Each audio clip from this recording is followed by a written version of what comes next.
Hello everybody and welcome back for some weekly VR news, where we recap everything that transpired last week in the VR industry, prepare for this week's upcoming new VR game releases, and then finally focus in on one major story. Today, we have an absolutely insane and possibly too good to be true new VR headset from Pimax. Meta lays off 11,000 employees, and some of the remaining staff believes that the metaverse will be the slow death of the company. Developers Vertical Robot confirmed that the Pico 4 outperforms the Quest 2, and finally we have a long list of new releases and game updates. Now there are of course links and timestamps to everything we'll be discussing if you want to skip ahead, but before we jump in, this video is brought to you by Kiwi Design. Let's face it guys, your Quest 2 needs an Elite strap. Why not get one with a battery pack?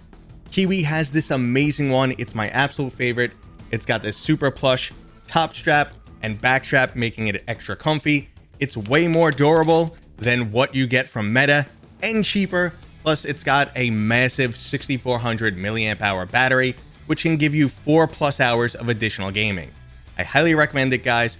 Go check out additional accessories from Kiwi Design, and don't forget to use discount code Mateo311 for 5% off and to help support my channel. Okay, so let's start things off like normal with new releases, and this week is looking pretty exciting. First up is the 1v1 melee fighting title Broken Edge. Broken Edge allows you to select from an assortment of different fantasy-style fighters, all with unique special abilities and weaponry. It features some truly beautiful and highly stylized graphics, and a completely unique and strategic fighting system. Rather than just aggressively swinging at your enemy, your goal is to strike their sword at the perfect position. After shattering their sword, only then can you go in for the killing blow. Each character also has a unique way of powering up their weapon, and I'm expecting this to be a highly competitive online game. But if PvP isn't for you, we have a spy-themed co-op title, Espire 2. You and a friend can take on the role of two separate robotic chassis, one designed specifically for stealth, and the other running and gunning. The production value on Espire 2 is significantly improved compared to the original title, and the unique mechanics, like issuing voice commands to your enemies, climbing any surface, using an array of tactical weapons, just help this title feel fresh and exciting. If you're a fan of titles like Metal Gear, or you're looking for a new co-op campaign, you should definitely go and check out Espire 2. And the final new release for this week is the beta version of Vail VR. This is a 5v5 tactical shooter that's really trying to break into VR esports. It features a full physics system and also a social hub, which in my opinion is questionable for a VR shooter, but I'm truly curious to see how this PCVR only title performs. If you can get yourself into the beta, the title will be free, but this will eventually be a paid title, so if you have any interest, go ahead and check it out right now. Okay, so that was this week's list of new releases, and I'm not sure if which or any of these titles I will cover, but I have started playing all of these games, and if you do want me to drop a review this week, please let me know which game. Should it be Vail VR, Espire 2, or Broken Edge? Okay, so moving on, we have a lot of additional game updates. For starters, the release date on the 4-person co-op shooter Gambit has been pushed back till December 1st. The release was showing November 11th on Steam until last week, and I'll assume that the date change was more about finding a less competitive release window rather than any sort of game issues. I've already put a few hours into Gambit VR. It's basically Borderlands meets Left 4 Dead, and it's an absolutely brutal, profanity-laced, good time to have with your friends. I was glad to see it's not just straight running and gunning,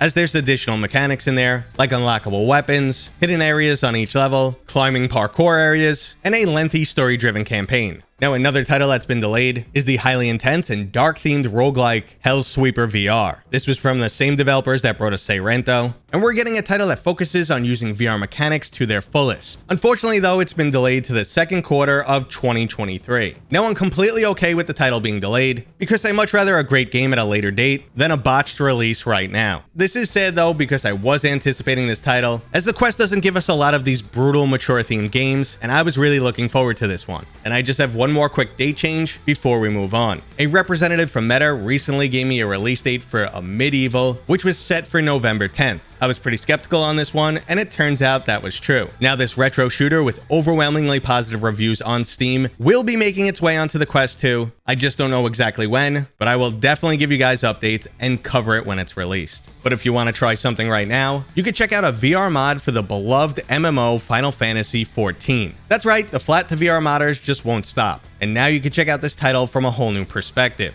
Now, the mod is currently in an alpha state, allows for both third and first person views, and technically it violates the title's terms of service, so there is the small potential of running into some account issues while using this. You're also going to need a pretty beefy GPU, as an RTX 3070 is recommended, and I should note that the first person view is experimental and definitely not the best way to play this game. But another mod designed specifically for first person that works amazingly well is Jedi Knight 2 Jedi Outcast. This mod is approaching official release, but currently you can only get it if you're a Patreon for Dr. Beef. I'm currently playing through it, and it's an amazing experience. These older titles have a very different playstyle, which I gravitate towards. They also had a much bigger production value when they were made, so you get a lot more game than your traditional VR title. But this one does definitely show its age. Animations and textures are a bit rough, so you might want to add some additional mods to this game. But while we're talking about textures and graphics, let's talk about how the Pico 4 outperforms the Quest 2, according to Red Matter 2 developers, Vertical Robot. Now, Red Matter is known as one of the best looking Quest 2 titles, and the developers posted an image talking about the game's technical differences on each platform. I straight up asked them which headset does the game look better on, and they said hands down the Pico 4, due to the higher resolution, increased FOV, and also the extra sharp pancake lenses. And one other major item that they've confirmed for me that I've been trying to get information on for quite some time is that the GPU on the Pico 4 is unlocked and can run at frequencies nearly 20% higher. So this is definitely some good news and does confirm the fact that if developers want their games to look a bit better on the Pico 4, they can absolutely make it happen. But not everything right now in the VR industry is good news, as Meta just recently laid off 11,000 employees. Now, the writing was on the wall for this one, as Meta is not doing well these days. In fact, some employees and previous employees have taken to the career website Blind and have begun posting that they think the metaverse direction will be the slow death of the company. And this is a sentiment that's being echoed by the market, and the stock price is the lowest it's been in nearly 6 years. Helping to fuel the flames here is the fact that Zuckerberg will not relent or back down. In fact, he stated that metaverse spending will not only continue, but only increase over time. This really feels like it's all in, make it or break it. Now, if you're confused about the company's major goal, it's basically one day to get AR to replace our cell phones and VR to replace our computers, and then finally suck people into a new trillion-dollar market known as the metaverse. It's definitely hard for people to wrap their head around, but then again, so was the internet before it officially released. Now, I absolutely believe in the potential of AR and VR, and do believe they will be a major part of our future, but I do remain skeptical on Zuckerberg's vision, and even an absolutely insane amount of money might not be able to force this to happen before it's ready. If spending continues at this rate, this project would have received more funding than our entire Apollo missions to get to the moon. When you look at it that way, this endeavor starts to look pretty crazy. And the release of the Quest Pro didn't truly help the company, because it's easy to evaluate the Quest Pro and say, you've spent how many billions and only got here? While it's an excellent leap forward, it's not a commercial product and much more of a dev kit, which continued to confuse the market even more. But speaking of a confused market, we have to discuss Pimax's latest announcements. The company recently had a live stream, and many of us thought we were getting new information on their 12K headset, but instead we got a major curveball. They're developing a product that sounds absolutely too good to be true. For starters, it's a Nintendo Switch-like handheld device, utilizing an XR2 and running an Android operating system. It'll feature their best screens with specs like 4K and 144Hz, which immediately makes me question the product. How do you expect to get that performance out of an XR2 chipset, and how short would the battery life be running that thing? Now, my skepticism only continues as the controllers magnetically snap off, slide into Quest 2-like docks, and then the handheld device slides into a Google Cardboard-like container and becomes a full VR headset. Now, if the company would have stopped here, I would have been like, wow, this is pretty bold. I wonder if they can pull it off. But it just continues to get crazier and crazier from here. This Portal device has an XL option, so you could slide the original Portal into a bigger device that has an additional battery and a WiGig module. And then they have a portable mini PC that you can carry around so that you can stream the latest and greatest Steam VR titles to your Pimax Portal. But wait, that's not all. It's also a living room entertainment hub with console-like features. Basically, there's another dock that you could plug it into that connects to your TV, and it now operates like a console, and since it has a bunch of cameras, it also has Kinect-like functionality. Now, at this point, I could probably go on for another 20 minutes, breaking down issues in each piece of functionality. But let's just focus in on a few of the main ones. For starters, the price tag they're suggesting is pretty much insane. The Portal starts at $299, and if you want the VR version dock with it, the whole thing is $449. Now, Meta had to recently raise the price on the Quest 2 to $400, and it still looks like they're not making any profit. How would Pimax be able to pull this off? I'm not exactly sure. Now, an Android gaming portable device from a company that's never made a product like this before is again questionable and also pretty niche. If you're looking to play mobile Android games, you'll probably just play them on your cell phone anyway. And if you're thinking, well, this would be more convenient, there's $60 controllers that you could just slap onto the side of your phone. I just don't overall think it's a great product. Nor do I think they can pull off the Google Cardboard style headset. I just think it's overly complex and can't imagine it'll end up being comfortable. But again, let's hope I'm wrong. Now, the Kinect style gaming seems like an absolute joke because who's gonna develop for this thing? At best, we'll get some crappy demos from Pimax because honestly, how could they focus on software development when they're working on 50 different products? And the final nail in the coffin for me is they want to fund this via Kickstarter. The company already has a really bad history with Kickstarter. Their previous enthusiast level headsets were funded in this manner, but significantly delayed, leading to a lot of customer complaints.